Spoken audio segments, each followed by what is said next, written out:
अस्सलाम वालेकुम। मार्केट पे अपना व्यू बनाने के लिए पहले तो ये ज़रूरी है कि आप स्क्रीन ना देखें, और स्क्रीन देखने से पहले आप ये देखें कि मार्केट में क्लोजिंग पोजीशंस पे क्या ट्रेंड्स चल रहे थे और किस तरह से आप अगर कोई अपॉर्चुनिटी है यहाँ पे या नहीं है, इसको इवैल्यूएट कर सकते हैं। अगर मार्केट में एक जनरली ट्रेंड पॉजिटिव बढ़ने का ही होता है तो वो एक तो इंडेक्स लेवल पे देखा जा सकता है और एक स्ट्रिप लेवल पे देखा जा सकता है। अगर हम केएमआई 30 इंडेक्स को रिव्यू करें तो उसके अंदर कुछ स्टॉक्स के अंदर मोमेंटम मौजूद था फ्राइडे तक, और कुछ स्टॉक्स अपना लॉस कर चुके थे। अगर इसको ब्रेक डाउन करें तो टेक्नोलॉजी सेक्टर में जनरली ट्रेंड नहीं था, लेकिन सिस्टम्स लिमिटेड और कुछ में था। ऐसे मारी में ट्रेंड था, हालांकि ओजीडीसी पीपीएल ट्रेंड और साइडलाइंस थे। इस तरह ईफर्ट में फर्टिलाइज़र में कुछ ट्रेंड था, और हब पावर, डीजीकेसी और बैंकिंग सेक्टर में और रिफाइनरी में ट्रेंड मौजूद था। ऑटोज़ में भी ट्रेंड मौजूद था, राइजिंग ट्रेंड। जिस तरह से ट्रेंड लेस हुई हुई थी कुछ चीज़ें जिसमें एसएनजीपी ट्रेंडिंग में नहीं था, कुछ अरसे से स्टेबल ही है। तो कुछ स्टॉक्स जो हैं वो कुछ अपना मोमेंटम बढ़ने का लॉस कर चुके थे फ्राइडे तक ही। लेकिन अब ये सिचुएशन जो आज की है, इसमें अब हमें ये देखना चाहिए कि क्या ओवरऑल ट्रेंड नेगेटिव बन रहा है कि नहीं। जैसे मैंने कहा, फ्राइडे तक कोई ऐसी कोई डोमिनेंस नहीं थी किसी की कि क्या नेगेटिव ही होना है मार्केट को या पॉजिटिव होना है।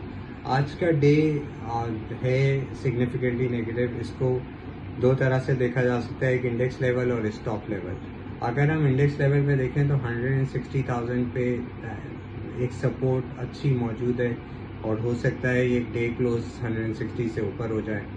अगर नहीं होता आज का डे क्लोज, तब भी कोई ख़ास पैनिक नहीं होता है जब तक अगर 2 या 3 दिन एटलीस्ट वो अपने सपोर्ट लेवल से नीचे क्लोज होता है। तो 1-2 दिन देखना चाहिए मार्केट को कि कहाँ पे क्लोज होती है एक ओवरऑल इंडेक्स के लेवल पे। स्टॉक लेवल पे जिन स्टॉक्स में आपके पास अगर कैश पड़ा है और आप सोच रहे थे कि मैं इस स्टॉक को इस लेवल तक लूँगा, तो कुछ हद तक लिया जा सकता है, कुछ हद तक वेट करना चाहिए। फर्दर जो है वो बाइंग करने से पहले कोई व्यू इंडेक्स लेवल पे बने, और फिर ये व्यू बने कि ज़्यादातर स्टॉक्स किस डायरेक्शन में जा रहे हैं। आज की पोजीशन जैसे है, अगर इसी तरह क्लोज किया तो हो सकता है कुछ 17-18 स्टॉक्स जो हैं वो नेगेटिव की तरफ ट्रेंड बनाना शुरू कर दें, और 13-14 स्टॉक्स स्टिल पॉजिटिव एक ट्रेंड बना रहे होंगे।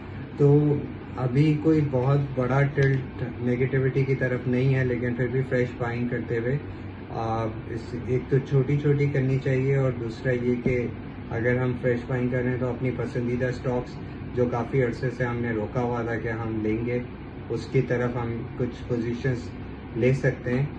और एक ओवरऑल जो है वो मार्केट को टाइम तो नहीं किया जा सकता बहरहाल, लेकिन थोड़ा सा वेट करके हो सकता है कुछ हमें और बेहतर जो है बाइंग अपॉर्चुनिटीज मिल जाए।